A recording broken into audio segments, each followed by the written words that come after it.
It was supposed to be a reset, just a long weekend to clear my head of retail inventory sheets, customer complaints, and constant hum of Los Angeles traffic. I'm Sam Smith, by the way, and no, I can't sing before you ask. I work at a big box sporting goods store in LA, living with my wife Jess and our 2 kids. My one escape has always been fishing, a habit my dad beat into me back when we lived up north. But this past autumn, the stress was eating me alive, so I packed up my gear, kissed Jess goodbye, and loaded my golden retriever Buster into the truck.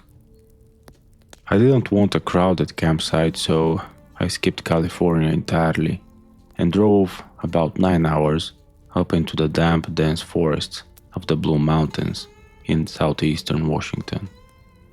It's known territory for heavy timber in deep isolation.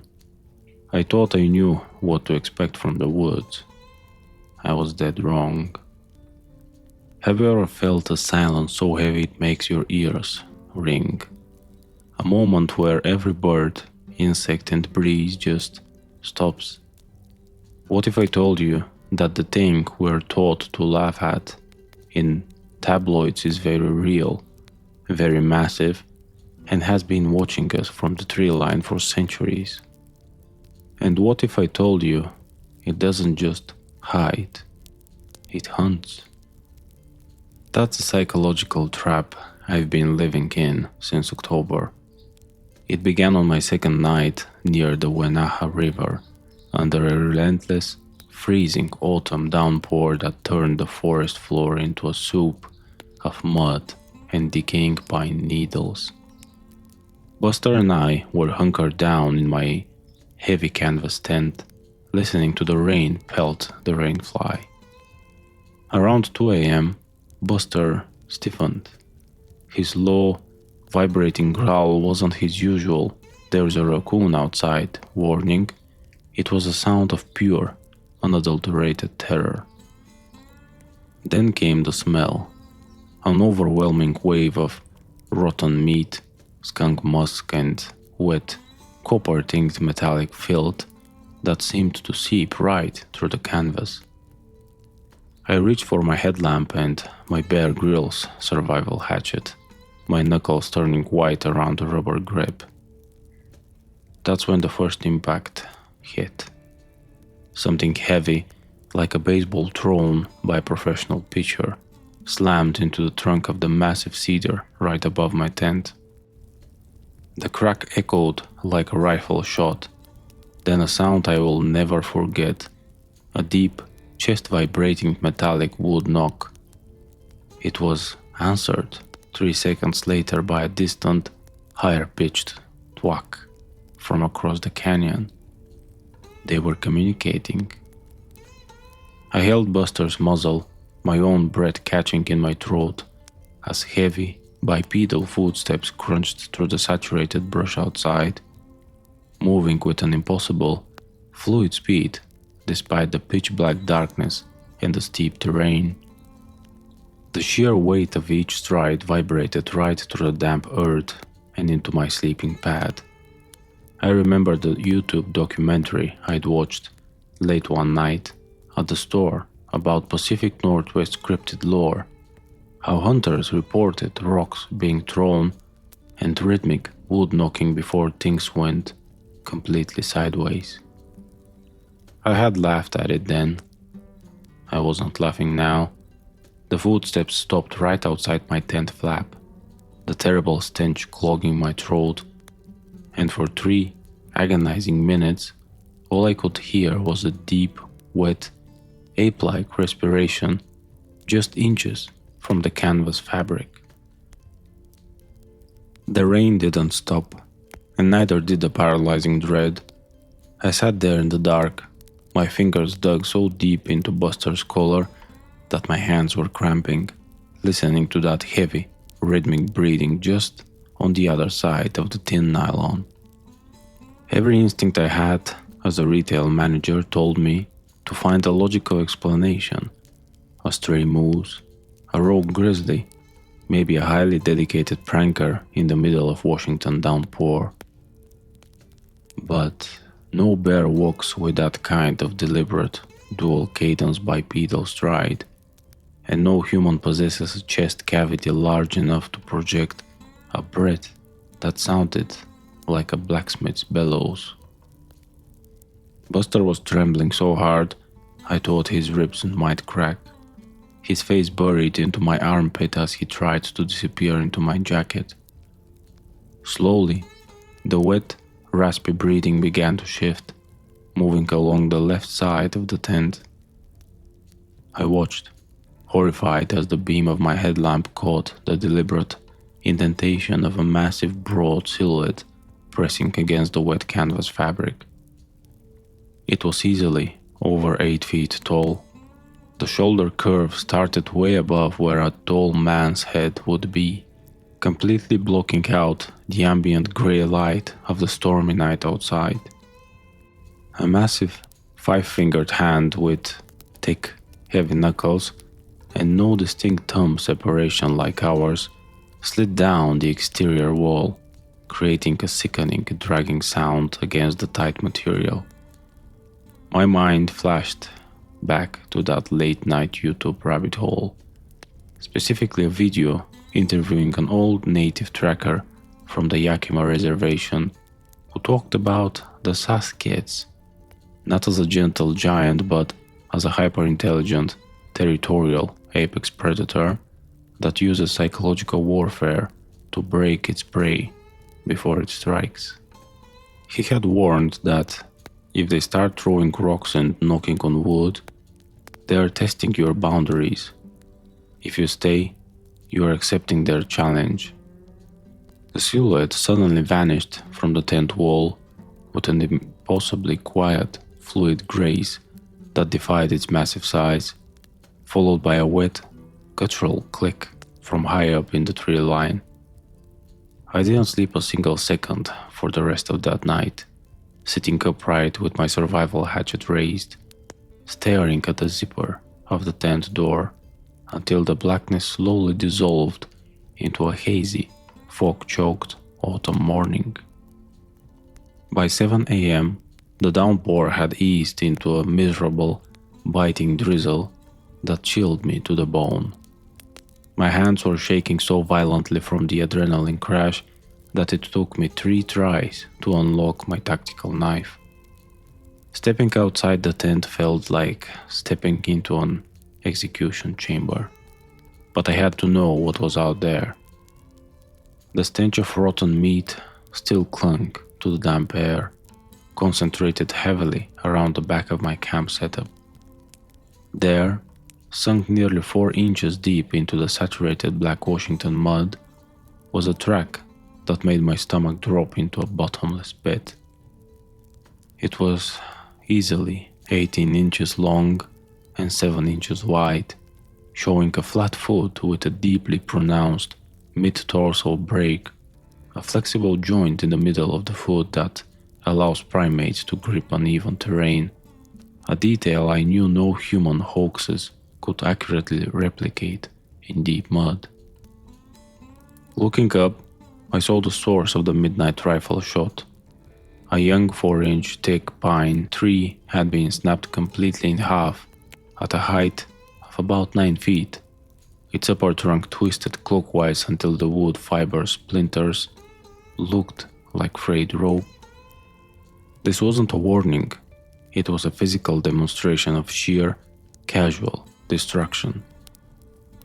Panic took over, replacing any lingering desire to harvest the trout pooling in the Wenatchee River. I threw my sleeping bag and cooking stove loosely into the bed of my truck, not even bothering to roll them up, determined to get Buster and myself back to Los Angeles before sundown. But as I reached for the driver's side door of my Ford F-150, I froze. The heavy steel tailgate of my truck had been smashed downward with such immense force that the latch mechanism was broken, and the metal was bowed inward like a crushed soda can.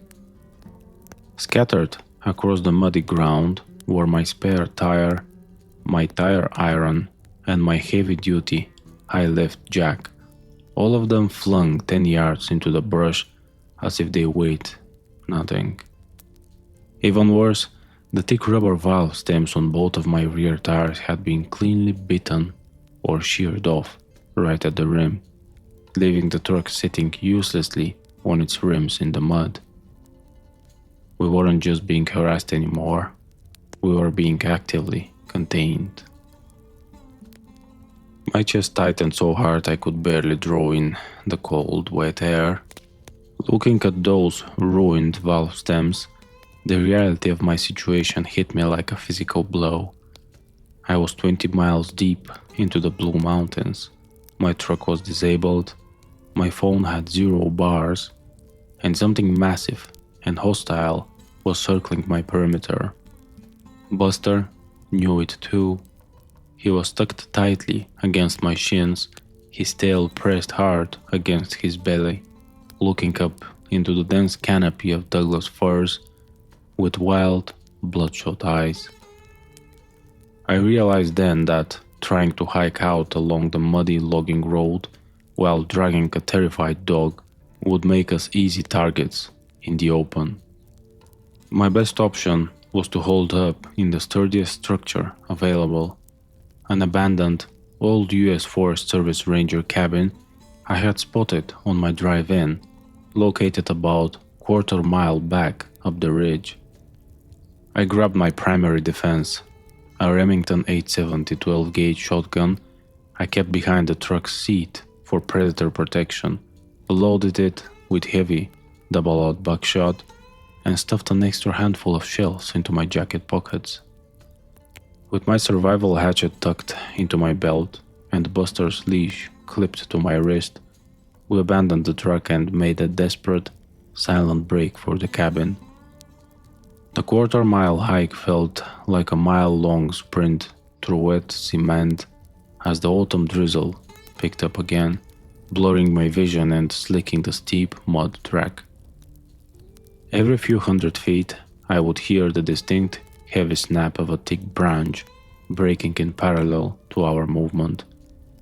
About 50 yards deep into the thick timber to our right, it wasn't trying to hide its presence anymore. It was herding us, matching our pace with a heavy, rhythmic thud that vibrated through the soles of my boots. We reached the cabin just as the gray afternoon light began to rapidly decay into pitch-black evening. It was a small, rugged structure built on heavy logs with a solid oak door and iron-barred windows meant to keep out winter bears. I slammed the door shut behind us, dropping the thick wood barricade beam into its iron brackets just as a massive rock crashed against the exterior logs with a force that shook dust from the ceiling rafters. Inside, the air was freezing and smelled of old pine and rodent droppings, but it felt like a fortress compared to the canvas tent. I used my tactical knife to split a discarded wooden chair I found in the corner, building a small, desperate fire in the old stone hearth to keep the creeping hypothermia at bay. For hours, the forest outside was dead silent, save for the wind howling through the roof shakes. Then, around midnight, the true nightmare began. It started with a sound that didn't belong to any animal known to science, a long, drawn-out, multitonal howl that started as a deep guttural roar and transitioned into a piercing metallic shriek that echoed off the canyon walls.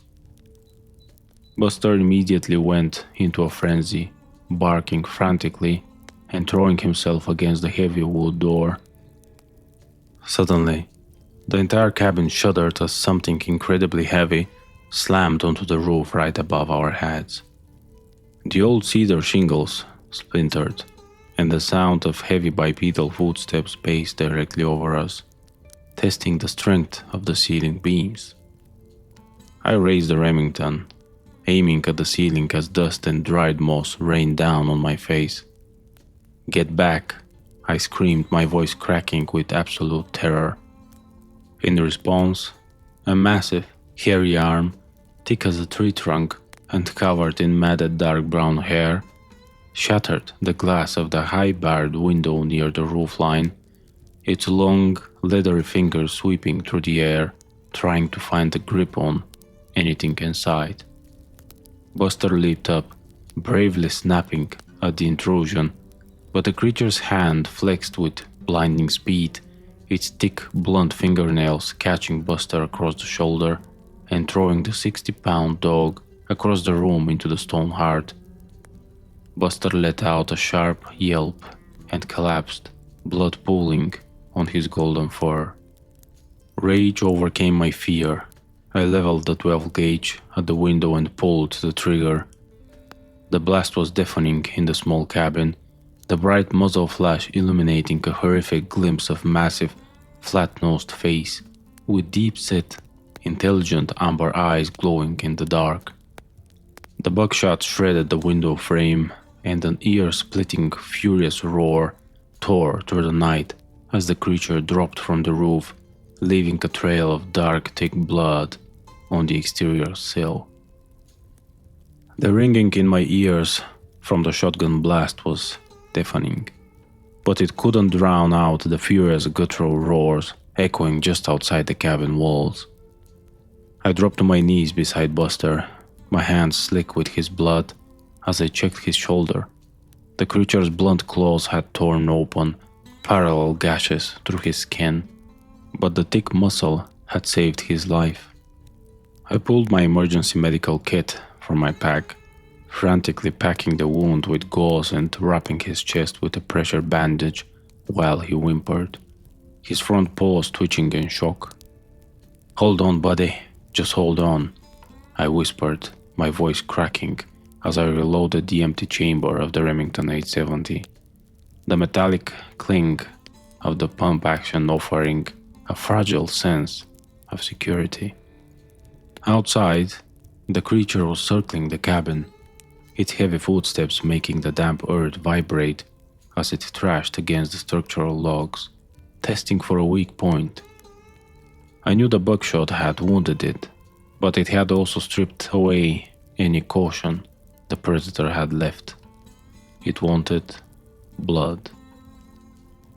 Suddenly, the heavy oak door groaned under a massive, full-body impact that caused the thick wood barricade beam to bow inward, its iron brackets screeching against the screws. Another impact followed, then another, the wood splintering as the creature used its immense weight to batter its way inside. I realized with sudden, cold clarity that the cabin wasn't a fortress anymore. It was a coffin, and if I stayed inside, Buster and I wouldn't survive the night. I needed a diversion, something to exploit the creature's acute sense and buy us enough time to make it down the ridge. My eyes darted to my backpack, where I had 3 high-intensity road flares and a small pressurized canister of camping propane. Moving with frantic speed, I used my tactical knife to slash open my remaining extra clothes, soaking them in the leftover kerosene from an old lantern in the cabin shelf and wrapping them tightly around the propane canister. I struck a road flare, its brilliant, hissing red spark illuminating the dark room with a hellish glow, and taped it directly to the makeshift incendiary device. As the door gave way with a final catastrophic splintering crash, revealing the towering dark silhouette of the apex predator standing in the rain, I hurled the burning canister directly past its massive shoulder into the dry brush piles stacked against the exterior porch.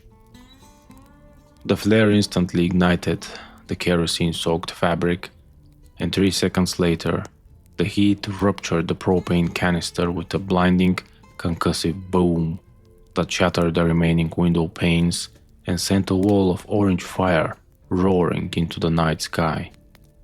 The sudden explosion of white-hot light and concussive sound disoriented the creature, causing it to shriek in pain and shield its large ambient light sensitive eyes as the brush fire caught the surrounding pine trees.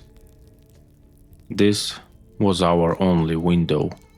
I scooped Buster's 60-pound body into my left arm, pinning him against my chest, and gripped the shotgun with my right hand. Sprinting out of the smoking doorway into the chaotic, rain-slicked darkness. I didn't head down the main logging road where it would easily track us. Instead, I threw myself down the steep, treacherous eastern ravine, sliding through the thick mud and tearing through the sharp, blackberry brambles that shredded my jeans. The rain was a blessing now, washing away our scent trails and helping to douse the spreading brush fire behind us. I ran until my lungs burned like hot coals and my legs felt like lead, carrying my bleeding dog through the pitch-black Washington wilderness for what felt like hours, guided only by the occasional flash of autumn lightning. Around 4:30 a.m., half blind with exhaustion and covered in mud, I stumbled onto State Route 129, collapsing onto the asphalt just as the headlights of an early morning logging truck rounded the bend. The driver slammed on his brakes, his air brakes hissing as he jumped out to haul my delirious, shivering body and my wounded dog into the warmth of his cab. The local sheriff's department later chalked the whole thing up to a rogue grizzly bear, dismissing the smashed truck tail light and the shredded tire valves as vandalism by local teenagers. They didn't want to hear about the 18-inch footprints or the rhythmic wood knocking, and frankly, I didn't care to convince them. Buster survived, though he still wakes up whining in his sleep whenever a heavy thunderstorm hits our home in Los Angeles. I quit my retail job 3 months later, unable to handle being enclosed in big box buildings, and we haven't been back to the mountains since.